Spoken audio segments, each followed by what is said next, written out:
আসসালামু আলাইকুম। আমার পেজে সকলকে ওয়েলকাম। আশা করি সবাই অনেক ভালো আছেন। আলহামদুলিল্লাহ আমিও অনেক ভালো আছি।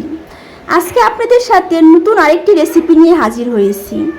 কিভাবে বাসায় কিছু উপকরণ দিয়ে হুবাহুব রেস্টুরেন্টের মতো পারফেক্ট চিকেন ফ্রাই বানানো যায়, আজকে সেটাই আপনাদের দেখাবো। তো ভিডিওটি না টেনে সম্পূর্ণভাবে দেখবেন, আশা করছি আপনাদের ভালো লাগবে। আর আমার এই ভিডিওটি যদি ভালো লাগে অবশ্যই আমার চ্যানেলটি সাবস্ক্রাইব করবেন, লাইক দেবেন এবং কমেন্ট করে জানাবেন। তো আমার এই ভিডিওটি যদি এর থেকে জেড পর্যন্ত দেখেন তো আপনারা একদম রেস্টুরেন্টের মতো পারফেক্ট চিকেন ফ্রাই বাসায় বানাতে পারবেন। তো চিকেন ফ্রাই বানানোর জন্য আমার যা যা উপকরণ লাগছে এক নজরে দেখিয়ে দিচ্ছি। এখানে আমি 1 চা চামচ হলুদের গুঁড়া, 1 চা চামচ মরিচের গুঁড়া, 1 চা চামচ গরম মশলার গুঁড়া আর নিয়েছি লবণ। লবণটা আপনারা স্বাদ অনুযায়ী নেবেন। আর এখানে নিয়েছি আমি আদা, রসুন, জিরা, পেঁয়াজ সব কিছু ব্লেন্ডারে ব্লেন্ড করে নিয়েছি। আর লাগছে আমার সস। এখানে আমি 2 চা চামচের মতো সস নিয়েছি। আর নিয়েছি আমি সয়া সস। এখানে আমি 2 চা চামচের মতো সয়া সস নিয়েছি। আর নিয়েছি আমি চিকেন। এখানে আমি লেগ পিস নিয়েছি 2টা আর উইংস নিয়েছি 2টা। এটা কিন্তু আমি আগে থেকে সুন্দরভাবে ধুয়ে নিয়েছি এবং এভাবে একটু কেটে নিয়েছি যাতে এর ভিতর আমার সব উপকরণ ঢুকে যায়। তো আপনারা কিন্তু এভাবে একটু কেটে নেবেন, তাহলে সব উপকরণ চিকেনের ভিতর ঢুকে যাবে। তো ভিডিওটি শুরু করা যাক। তো চিকেনের ভিতর এখন আমি দিয়ে দিচ্ছি সস।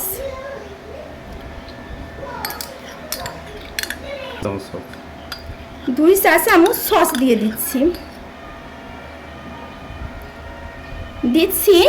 2 চা চামচ সয়া সস।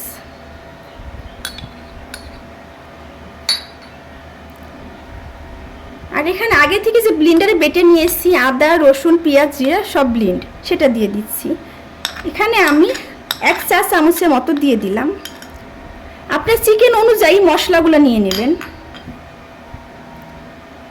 দিয়ে দিচ্ছি 1 চা চামচ হলুদের গুঁড়া,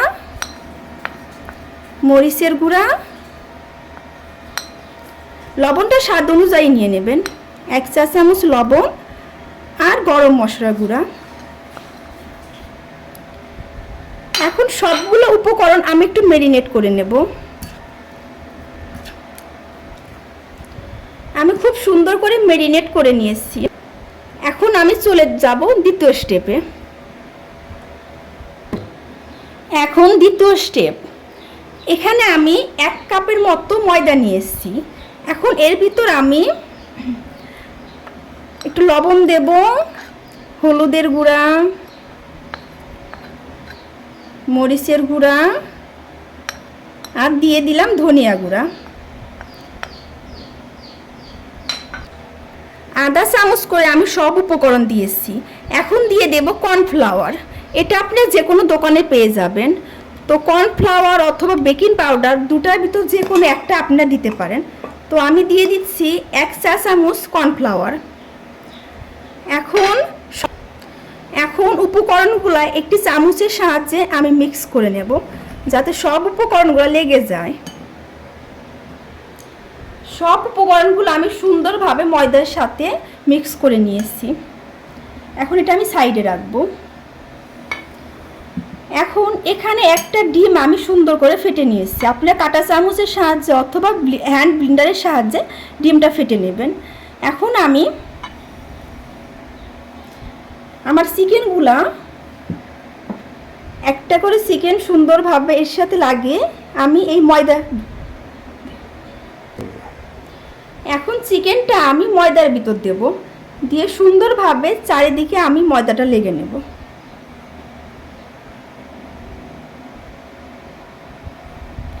এভাবে লাগানোর পর এই চিকেনটা এখন আমি ডিমের ভিতর দিয়ে দেব। খুব সুন্দরভাবে ডিমের ভিতর দিয়ে চারদিকে সুন্দরভাবে লাগিয়ে নেবেন। এখন আমি এই চিকেনটা আবার ময়দার ভিতর দিয়ে দেব। আবার আপনারা এভাবে ময়দার ভিতর দিয়ে দেবেন যেন কোথায় খালি না থাকে। এখন আমি এই চিকেনটা একটা প্লেটের ভিতর সাইড করে রেখে দেব। এভাবে আমি সবগুলো চিকেন এখন এভাবে করে নেব। বিসমিল্লাহ। আমি সবগুলা চিকেন এভাবে করে নিয়েছি। এখন এটা আমি ডুবো তেলে ভাজবো। আমি প্যানটি চুলায় বসিয়ে দিয়ে তেল গরম করে নিয়েছি। আমার তেল কিন্তু মোটামুটি গরম হয়ে গেছে। আর এটা আমি এখন চুলাটি মাঝারি আঁচে রেখেছি। এটা কিন্তু ফুল আঁচে ভাজা যাবে না, তাহলে হয়তো উপরে সুন্দর হবে কিন্তু ভিতরে মাংসটা কাঁচা থাকবে। এই জন্য একটু সময় নিয়ে ধীরে ধীরে ভাজবেন, তাহলে ফ্রাইগুলা উপরে যেমন সুন্দর হবে ভিতরে মাংসটা একদম সেদ্ধ হয়ে যাবে। তো এখন আমি এর ভিতরে ফ্রাইগুলো দিয়ে দেব।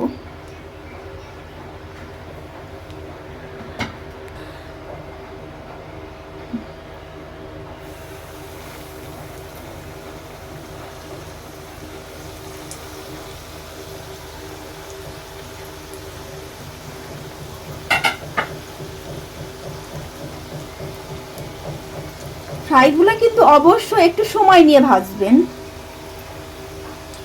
লো আঁচে কিন্তু ভাজা যাবে না। আমি ঢাকনা দিয়ে রেখেছিলাম, এখন ঢাকনাটা আমি তুলে দেব। আমি এখন ফ্রাইগুলো উল্টিয়ে দেব। আমার ওই পাশে কিন্তু মোটামুটি সেদ্ধ হয়ে গেছে।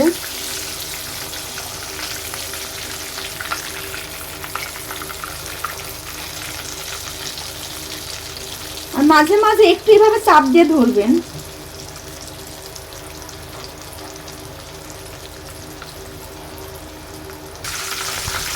আমার ফ্রাইগুলো কিন্তু মোটামুটি হয়ে গেছে এবং খুব সুন্দর একটা ফ্লেভার এসেছে। এখন আমি এগুলো তুলে নিয়ে বাকিগুলো ভেজে নেব।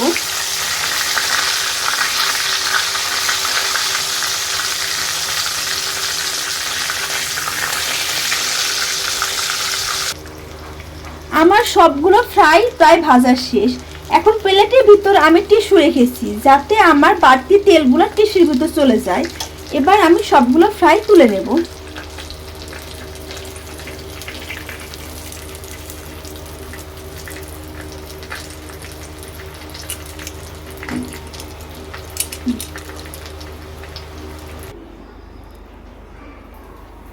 আমার ফ্রাইগুলো কিন্তু আলহামদুলিল্লাহ অনেকটাই সুন্দর হয়েছে। আমার মনে হয় বাইরে রেস্টুরেন্টে যে খাওয়ার চেয়ে বাসায় কিছু উপকরণ দিয়ে বানালে মন্দ হয় না এবং খেতেও অনেক ভালো লাগে। আর আপনাদেরকে একটু আমি ভেঙে দেখাচ্ছি। দেখেন আমার মাংসটা কিন্তু একদম সেদ্ধ হয়ে গেছে এবং খুব সুন্দর হয়েছে। তো আমার এই ভিডিওটি যদি ভালো লাগে অবশ্যই আমার চ্যানেলটি সাবস্ক্রাইব করবেন এবং কমেন্ট করে জানাবেন আমার ফ্রাইটি আপনাদের কাছে কেমন হয়েছে।